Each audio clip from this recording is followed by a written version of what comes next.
கஜானனம் பூதகணாதிசேவிதம் கபித்தஜம்பு பலசாரபக்ஷிதம் உமாசூதம் சோகவிநாசகாரணம் நமாமி விக்னேஸ்வர பாதபங்கஜம். வணக்கம்.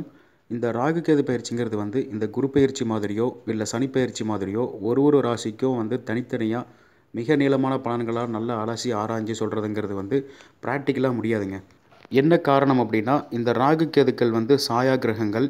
ஏன்னா எப்பேற்பட்ட ஆளையும் கவித்து விட்டுரும், ஏமாற்றிடும். அதனால தான் இந்த ராகு கேதுக்கள் பயிற்சியாக போகக்கூடிய ராசிக்குள்ளே என்ன கிரகம் இருக்கோ அதுக்கு தகுந்த மாதிரியான பலன்களை தான் கொடுக்கும். அப்படிங்கிறதால மிக முக்கியமான பயிற்சியாக இருந்தாலும் கொஞ்சம் சுருக்கமாக தான் பலனை சொல்லியிருக்கோம்.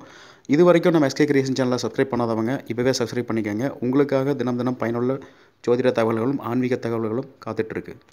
இப்போ ராகு கேது பயிற்சி பலன்களை பார்க்கலாம். ராகு கேது பயிற்சி பொறுத்த வரைக்கும் வர்ற ஆகஸ்ட் மாதம் 18ஆம் தேதி நிழல் கிரகங்கள்னு சொல்லக்கூடிய ராகு கேது பயிற்சி நடக்குது. இதில் ராகு சிம்மராசியில் இருந்து கடகத்துக்கும், கேது கும்பராசியில் இருந்து மகரத்துக்கும் பயிற்சி ஆகிறாங்க.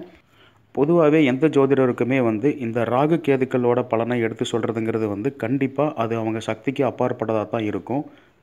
அதனால தான் இதை நிழல் கிரகம்னும் சாயா கிரகம்னு சொல்கிறாங்க. அதனால் ராகு கேதுக்களோட பயிற்சியை பொறுத்த வரைக்கும் பலன்கள் எல்லாம் பார்த்திங்கன்னா பொதுவாக பெரிய பலன்களை சொல்ல மாட்டாங்க. ராகு எந்த கிரகத்தோடு போய் சேர்ந்து பயிற்சி ஆகிறாரோ, கேது எந்த கிரகத்தோடு போய் பயிற்சி ஆக போகிறாரோ அதுக்கேற்ற மாதிரியான பலன்களை தான் கொடுப்பாங்க. இப்போது குரு பயிற்சி கொடுக்கக்கூடிய முக்கியத்துவத்தை காட்டிலும் சனி பயிற்சிக்கு கொடுக்கக்கூடிய முக்கியத்துவத்தை காட்டிலும் இந்த ராகு கேது பயிற்சிக்கு தான் அதிக முக்கியத்துவம் கொடுக்கணும். காரணம் என்னன்னு கேட்டிங்கன்னா, நல்ல மனுஷனையும் கெடுத்துட்டு போயிடுவாங்க இந்த ரெண்டு பேரும் சேர்ந்து. அதனால தான் எனக்கு தெரிஞ்ச மாதிரி ஓரளவுக்கு கணக்கு போட்டு ஒவ்வொரு ராசிக்கும் மேஷம் முதல் மீனம் வரை பொதுவான பலன்களை சொல்லியிருக்கேன். இப்போ இந்த கடகராகவும் மகரக்கேதுவும் அடுத்த 1.5 வருஷத்துக்கு சிம்ம ராசியில் பிறந்தவங்களுக்கு என்ன மாதிரியான பலன்களை செய்வாங்கன்னு பார்ப்போம். இப்போ சிம்ம ராசிங்கிறது காலபுருஷ தத்துவத்துக்கு 5வது ராசியாக வர்றதுங்கிறது சிம்ம ராசி. இந்த சிம்ம ராசியை பொறுத்த வரைக்கும் இத்தனை நாளாக ராகு ராசிக்குள்ளே தான் உட்காந்துட்டு இருந்தார். ஆல்ரெடி மனக்குழப்பத்தில் தான் இருந்தீங்க. இப்போ 12ஆம் இடம்ங்கிறதுக்குள்ள பயிற்சி ஆகிறதுனால மிக முக்கியமான பலன் அப்படின்னு எடுத்துக்கிட்டால், இந்த வேலை பார்த்துக்கிட்டு இருக்கவங்க அது உள்நாடாக இருந்தாலும் சரி வெளிநாடாக இருந்தாலும் சரி அவங்களுக்கு இந்த டைமில் இடமாற்றம் கேட்டிங்கன்னா இடமாற்றம் கண்டிப்பாக கிடைக்கும். தட்டுங்கள் திறக்கப்படுங்கிற மாதிரி இப்போ நீங்கள் கேட்டிங்கன்னா இடமாற்றம் கண்டிப்பாக கிடைக்குங்கிற செட்டப் இருக்குது. அதே மாதிரி 12ல் ராகு நிற்கிறதால ஒன்று தொழிலில் இடம் மாறணும், இல்லைன்னா குடியிருக்கிற வீட்டில் இருந்து இடம் மாறணுங்கிற அமைப்பு இருக்குது. மோஸ்ட்லி தொழில் இடமாற்றம் வர்றதுக்கான வாய்ப்பு தான் நிறையவே இருக்குது. அது மட்டும் இல்லாமல் 6ஆம் இடத்தை பார்த்திங்கன்னா கேது உட்காந்துருக்காரு. 6ஆம் இடத்த உத்தியோகஸ்தானம்னு சொல்லுவாங்க. இப்போ உத்தியோகத்தில் மாறுதல் வரணும்னு அமைப்பு கண்டிப்பாக இருக்குதுன்னு சொல்லலாம். அது தனியார் துறையாக இருந்தாலும் சரி, அரசாங்கத்துறையாக இருக்கட்டும், இன்ஜினியரிங்காக இருக்கட்டும், கம்ப்யூட்டர் ப்ரொஃபஷனலாக இருக்கட்டும், சாஃப்ட்வேர் ப்ரொஃபஷனலாக இருக்கட்டும், இப்படி எதுவாக இருந்தாலும் அந்த இடமாற்றம் வர்றதுக்கான அமைப்பு சிம்ம ராசிக்காரங்களை பொறுத்த வரைக்கும் ரொம்ப ஸ்ட்ராங்காகவே சொல்லலாம். அது முக்கியமாக வேலைவாய்ப்பில் சொல்லலாம்.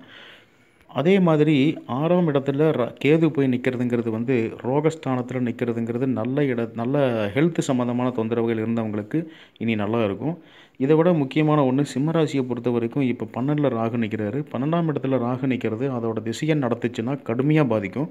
அதுவும் சுயஜாதகத்தில் லக்னத்துக்கு 12ல் ராகு நின்று தன்னோட திசையை நடத்தினதுன்னா அது விபரீத ராஜயோகமாக சரசரன்னு மேலே ஏறி தூக்கி விட்டுட்டு ஒன்று சொல்லுவாங்க பாருங்கள் நம்ம ஊரில், யானை மேலே ஏறி பாறை மேலே விழுந்தாங்கிற பாருங்கள், அந்த மாதிரி வந்துடும்.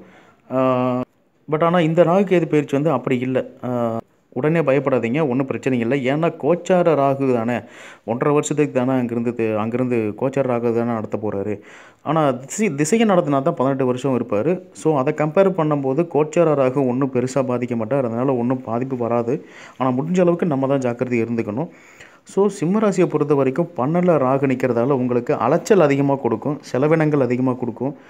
அந்த அமைப்பு தான் இருக்குது. பொறுப்புகள், குடும்ப பொறுப்புகள் அதிகமாக இருக்கும். மற்றபடி நெகட்டிவான பலன்கள்னு சொல்கிறதுக்கு எதுவும் இல்லை. ஸோ சிம்மராசியை பொறுத்த வரைக்கும் ராகு கேது பயிற்சிங்கிறது நெகட்டிவாகவும் இல்லை, பாசிட்டிவாகவும் இல்லை. இந்த ராகு கேது பயிற்சியை பொறுத்த வரைக்கும் பார்த்திங்கன்னா, இந்த 2 கிரகங்களும் எந்த கிரகத்தோட போய் பயிற்சி ஆகுதோ அதுக்கு தகுந்த மாதிரி பலன்களை தான் மாறுபடும் செய்யுங்கிறனால இப்போ நான் சொன்னது எல்லாமே பொது பலன் தாங்க. அவங்க சுயஜாதகத்துக்கு ஏற்ற மாதிரி பலன்கள் மாறுபடும். நம்ம சேனலை பிடிச்சிருந்தா லைக் பண்ணுங்கள், ஷேர் பண்ணுங்கள், சப்ஸ்கிரைப் பண்ண மறக்காதீங்க. நன்றி.